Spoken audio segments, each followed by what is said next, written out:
I was balancing a tray stacked with steaming plates, my hands trembling slightly as the weight pressed against my belly. Every step felt heavier than the last, and the wooden floor seemed slick under my worn shoes. The diner was buzzing with the lunchtime crowd, the clatter of dishes and murmur of conversation merging into a low hum I barely noticed. I tried to focus, telling myself I could get through it, that I always did.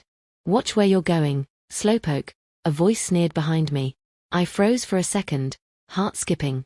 It was Jenna, one of the managers who took every opportunity to belittle me. She stepped closer, her words sharp, her eyes cutting. "Or do you need someone to carry you down the stairs?" Before I could answer, she shoved me lightly, more forcefully than I expected. I staggered, my tray tipping, plates clattering to the floor.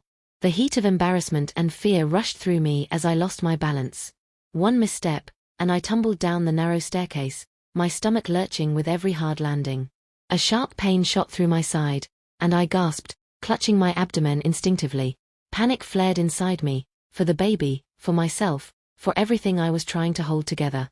The diner erupted into chaos. Customers stood, shocked, some gasping aloud. Yet the staff, the very people who should have come to help, froze or looked away. I could feel their judgment, their avoidance, and the loneliness that had been a constant companion in this job pressed down on me like a weight heavier than the plates I'd been carrying. Through the blur of faces, I caught sight of someone sitting quietly in the corner booth, observing. He was calm, detached, but his eyes didn't leave me. There was something in the way he watched, careful, measuring. I couldn't tell if it was concern or curiosity. My mind raced. Who was he? Why would he care? And yet, a strange thread of reassurance wove through my panic, though I tried to push it away. I steadied myself, gripping the railing, my chest heaving as I fought back tears. My life had been a series of battles I fought silently. Long hours for low wages, managers who treated me like I was nothing, coworkers too afraid or too indifferent to help. My family was distant, unsupportive, and here I was, pregnant and trying to survive one more shift, one more humiliation. I glanced again toward the man in the corner. He hadn't moved. He hadn't done anything. Yet I felt his presence like a shadow, heavy and enigmatic. A shiver ran down my spine as I realized I was being watched, and I couldn't tell if it was a blessing or a threat. And for the first time that day, fear mixed with a peculiar sense of anticipation. Someone out there was paying attention to me. I just didn't know why, or what it meant. The next morning, I returned to the diner with cautious steps, my side still tender from yesterday's fall. Every creak of the floorboards, every clatter of dishes made me flinch. I wrapped my jacket tighter around my growing belly, pretending to be confident while my mind raced with fear and frustration. I couldn't let anyone see how shaken I really was, not Jenna, not the customers, and certainly not the co-workers who had silently judged me yesterday. I noticed him again. The man from the corner booth. He wasn't in the same spot as before, but he was here, sitting quietly, blending in with the morning crowd. Something about the way he watched made me feel exposed, yet strangely safe. His eyes followed me, not in a predatory way, but with a meticulous attention that I couldn't understand. Every time I helped a customer, smiled at a child, or steadied a tray wobbling in my hands, he was there, observing, almost as if taking notes. I caught glimpses of small, unexplainable gestures. A cup of tea waiting for me by the counter. The register left slightly open so I could finish faster. A few dollars extra slipped discreetly into my tip jar. I didn't understand why anyone would care enough to notice these small things, let alone act on them. It was unnerving and comforting all at once. As I wiped down a table, my mind wandered back to nights when I had lain awake, worrying about the baby, imagining a life of stability I had never known. I remembered the miscarriage scare months ago, the sleepless nights, the relentless stress from work and life pressing down on me. I had always been underestimated, dismissed for my youth, my job, even my pregnancy. And now here was someone who seemed to be testing me, quietly watching to see if I could endure it. The fear and hope tangled inside me, sharp and unpredictable. Could it be possible that someone was protecting me? Or was this just another form of judgment, another reminder that I was being watched and measured?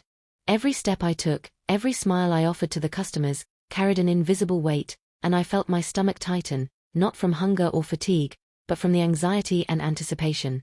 Later that afternoon, after cleaning up a spilled tray of drinks, I noticed a small envelope tucked under the napkin holder at my usual station. My hands trembled as I picked it up. The paper was thick, unmarked, and the words inside were simple yet cryptic. Trust only yourself, but know you are not alone. I froze, a shiver running down my spine. Someone had left this for me. Someone was watching, someone was guiding, and I still had no idea who. My heart thudded against my ribs, part fear, part curiosity, and part strange hope. The days that followed blurred together in a mix of exhaustion and tension. Jenna's glare grew sharper, her words sharper still. "Hurry up, you're slowing everyone down," she'd snap, and the others would snicker, whispering behind their hands as I passed. The gossip stung worse than any shove ever could, a constant reminder that I was seen as weak, replaceable, insignificant. Yet, somehow, I kept going, balancing trays, taking orders, hiding the quiver in my belly. One afternoon, I was carrying a full tray of hot plates when someone shoved me from behind. My heart leapt into my throat, and I stumbled, my stomach threatening to take the brunt. But instead of falling, I caught my balance just in time. I froze, stunned. Nobody had moved to help me, not Jenna, not my coworkers. But somehow, I hadn't fallen. Something had shifted, something unseen had intervened. My mind raced, trying to make sense of it. Could it have been the man from the diner? Then little things started adding up. Bills I had forgotten to pay somehow cleared, a surprise check arrived in the mail covering medical expenses I hadn't expected. Even at the diner, I noticed subtle changes. A chair pulled out before I could ask, a hot cup of tea waiting for me without explanation. My heart swelled with gratitude but also with confusion. Who was doing this, and why? The man, my unseen observer, was beginning to make his presence felt in tiny, indirect ways. He left notes with advice tucked behind my workstation, sometimes guiding me through difficult customer situations, sometimes simply reminding me to rest or eat. I didn't know his name, his job, or his intentions, but his interventions saved me from small disasters every day, like a guardian I couldn't quite see. Fear tangled with hope inside me. Was I being watched because someone cared, or because I was being tested? Pride waged a quiet battle against the gratitude swelling in my chest. I wanted to remain independent, to prove I could survive without help, and yet each act of kindness, anonymous, careful, pulled me closer to hope I hadn't dared to feel in years. At night, alone in my tiny apartment, I would sit on the edge of the bed, hands on my stomach, breathing slowly. I imagined the baby inside me, fragile and miraculous, and I whispered promises of protection and courage I wasn't sure I could keep. Yet I could feel a subtle thread of strength growing, a quiet determination reinforced by this unseen ally. Then, one evening as I returned from a long shift, a small envelope slid under my apartment door caught my eye. The handwriting was unfamiliar, the words simple but loaded with meaning. "You are stronger than you know. Keep going. Someone is watching, and they are on your side." I pressed it to my chest, a shiver of disbelief running through me. This wasn't just an ordinary passerby. Whoever was behind this, they were powerful. Someone with influence. And they were quietly weaving themselves into the story of my life, guiding me in ways I couldn't yet understand.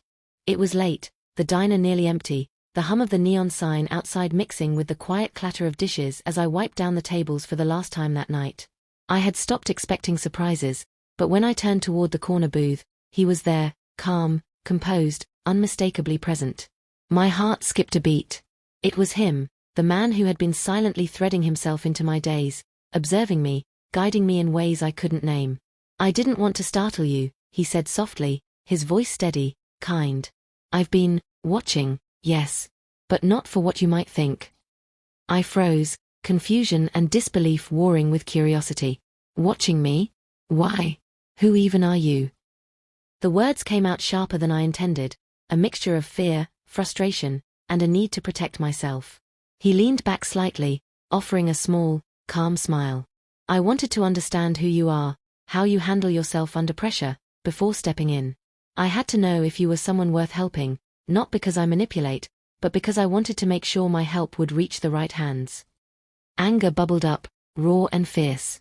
"Do you think this was some game? That my life, my pregnancy, my struggles are some kind of test for you?" My voice trembled despite my efforts to stay composed.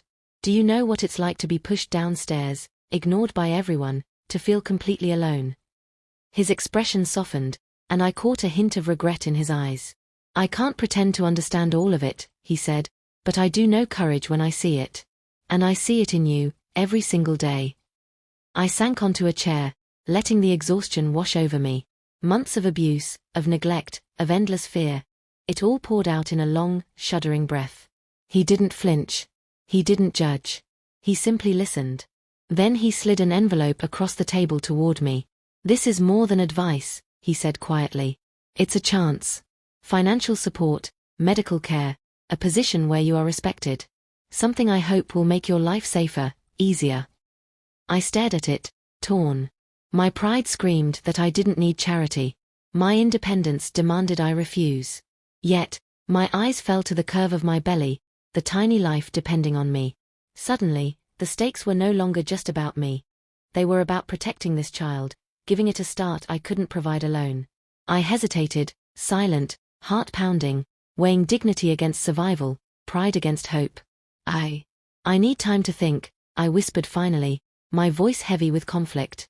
Just as the words left me, a sound made me glance toward the back. One of the co-workers, the very person who had mocked and gossiped the most, stood near the doorway, eyes widening as they took in the scene. A spark of recognition crossed their face, and in that instant, I realized my secret observer was no longer anonymous. Someone had seen him, and whoever it was might use that knowledge against me. My chest tightened. The stakes had just escalated, and the fragile thread of hope I had clung to now trembled under the weight of unseen threats. The diner was crowded that afternoon, the lunch rush in full swing, when I felt it coming, the familiar tightening in my chest that signaled confrontation. Jenna, her expression sharp and venomous, had spotted me. Her lips curled into that smug, superior smile she always wore when she thought she had the upper hand. "Careful with those trays," she called out, loud enough for everyone to hear, her tone dripping with mockery. "Wouldn't want the baby to get hurt again." Heat rushed to my face, but I straightened my back, gripping the tray like a shield. The customers murmured uncomfortably, sensing the tension, and my co-workers avoided my eyes. The words hung heavy in the air, meant to humiliate, to remind me of my supposed weakness. And then, subtly, the world shifted. From the corner booth, almost invisible, he was there. The man who had been watching, guiding, protecting. He didn't storm in, didn't shout or threaten. He didn't have to. His presence, quiet and commanding, carried a weight that no one could ignore. Jenna faltered for a fraction of a second, a hesitation born of uncertainty, before realizing she had been caught in her own game. By the end of the shift, the truth emerged naturally.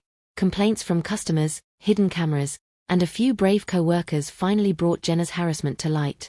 Her manipulation, her cruelty, the countless times she had tried to break me, they could no longer hide in plain sight. And quietly, without fanfare, the man's influence ensured that my work remained my sanctuary, my dignity intact, my health and pregnancy stable. For the first time in months, I felt something I hadn't felt in years: confidence. A quiet, steady strength that didn't need validation. I wasn't just surviving anymore. I was living with agency, making choices for myself and my child.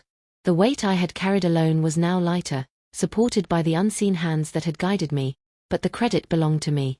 And yet, life retained its simplicity.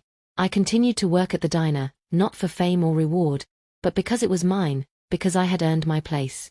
The man who had changed everything remained nearby, a quiet presence in the background, never demanding recognition, never overshadowing my growth. His guidance had been transformative, but the story's focus, finally, was on me, on what I could endure, achieve, and protect. I sat one evening, watching the sun filter through the windows, my hands resting on my belly, feeling the gentle kick of life inside me. I reflected on how resilience, moral courage, and unexpected kindness could alter the course of a life, even in the harshest of worlds. I had been pushed, watched, tested, and ultimately lifted, not by spectacle, but by someone who understood the value of quiet support. The diner hummed softly around me, ordinary and alive, and I smiled, calm and sure. The observer's identity was now fully known, but it no longer mattered. My story had been written by my own courage, my own endurance. The future was uncertain, yes, but it was mine, and I was ready. I never imagined that one ordinary day, carrying trays and trying to keep my balance, would become a turning point in my life. Looking back now, the fear, the pain, the humiliation, they were all necessary pieces of a puzzle I hadn't yet understood. Every shove, every mocking word, every glance of judgment taught me something I didn't realize I was missing: resilience. Strength isn't always loud. Sometimes it's the quiet, stubborn heartbeat that keeps you moving forward when the world seems determined to knock you down. I think about the people who doubted me, who whispered behind my back, who assumed I would crumble because of my pregnancy, because of my youth, because I dared to work in a place where kindness was scarce. I almost let their opinions define me. But I learned that the measure of a person isn't in how others treat you, it's in how you respond, how you rise when the floor falls away beneath your feet. I rose, slowly, carefully, but I rose. And then there was him, the quiet observer, the stranger who saw what others refused to notice. He didn't swoop in dramatically, didn't force me to accept his help. He let me struggle, let me demonstrate who I truly was, and only then did he offer support. That, I think, is one of the most important lessons of all. True guidance doesn't overshadow your journey. It doesn't take away your victories. It simply allows you the space to discover your own strength while lending a steady hand when you need it most. I learned to trust myself, first and foremost. That envelope, the whispered messages, the unseen gestures, they were powerful, yes, but only because I allowed them to meet my own courage. No one can give you dignity. No one can gift you resilience. It's something you cultivate quietly, in the face of fear, pain, and doubt. And sometimes, just sometimes, life sends someone who sees your worth before you do, a guardian, not to take your story from you, but to remind you that even in solitude, you are never truly alone. My pregnancy was a constant reminder that life is fragile, but that fragility is not weakness. The tiny life growing inside me demanded strength I didn't know I had. I realized that protecting someone else sometimes teaches you how to protect yourself, how to nurture courage, how to stand firm even when the world seems stacked against you. Every glance of concern, every whispered warning, every subtle gesture from him shaped a world where I could finally take my rightful place, not as a victim, not as someone overlooked, but as a person capable of enduring, loving, and thriving. And so I chose dignity over spectacle. I continued working at the diner, not for recognition or fame, but because it was mine. Because every plate I carried, every smile I gave, every life I touched in that small space became a testament to perseverance, to the quiet power of endurance. The world can push you, test you, even break you temporarily, but it cannot take away the strength you cultivate in silence. If there's one truth I hold on to now, it's this: life will hand you obstacles, betrayal, pain, and fear. But your response, your courage, your moral choice, your resilience, is what defines your story. And sometimes, when you least expect it, the kindness and subtle guidance of another human being can illuminate a path you never saw, revealing not just your strength, but the beauty of rising above, of surviving with grace, and of discovering that the hardest battles often lead to the most profound victories. In the end, it wasn't the money, the gestures, or even the intervention that mattered most. It was the awakening of my own courage, the quiet triumph over fear, and the realization that life's harshest trials can reveal your truest strength. And that is the story I carry with me, every day, every moment. Proof that even in a world that seems determined to push you down, you can rise, you can endure, and you can thrive.